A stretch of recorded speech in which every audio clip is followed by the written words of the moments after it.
તો તમે કેમ આવી રીતના પછી આ કઈ એમ જ છે કે તમે ડાયરેક્ટ 10 વર્ષના કર્મચારી કે ભાઈ તમારાથી થાય તો કરો બાકી ચાલતી પકડો, આવી કેવી ભાષા છે તમારી? આવી રીતના તો કઈ રીતના તમારી કંપનીનો ગ્રોથ થશે? પછી જે વ્યક્તિ તમારા કંપની માટે ખૂન પસીનો પાડે છે એ બી આપણો પરિવાર જ છે ને, એને કઈ રીતના તમે આવી રીતના તમે તુચ્છ ભાષામાં વાત કરો? ભાઈ કર્મચારી છે, 10-10 વર્ષ સુધી તમે પરમેનન્ટ તો કરતા નથી, સેફટીના સાધનો તો આપતા નથી, બરાબર? બોનસો માટે લડાઈ કરવી પડે અમારે, વીમા પોલિસીઓ માટે તમને કેવું પડે.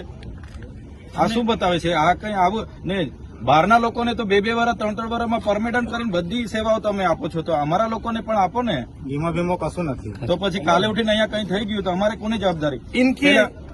બિરલા સેન્ચુરી વાળા 1300-1400 લોકોને છોડીને હમણાં જતા રહ્યા, હવે 130 જણ અમારી પાસે આવ્યા, અમારે ક્યાં હોદવાના?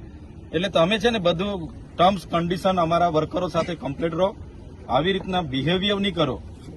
આજે તો અમે ફર્સ્ટ ટાઈમ અમે પોતે આવ્યા છે, પછી બીજી ટાઈમે પછી કઈ આવું પ્રશ્ન આપણે ત્યાંથી આવશે તો અમે ચલાવવાના નથી ભાઈ.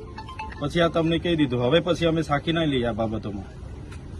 देखो हम लोग भी वेल एजुकेटेड है, we have also work in corporate companies, बराबर है. तो ये दोनों साइड से ऐसा होना चाहिए कि लोकल लोगों को रोजगार मिलना चाहिए, ये उनका हक है.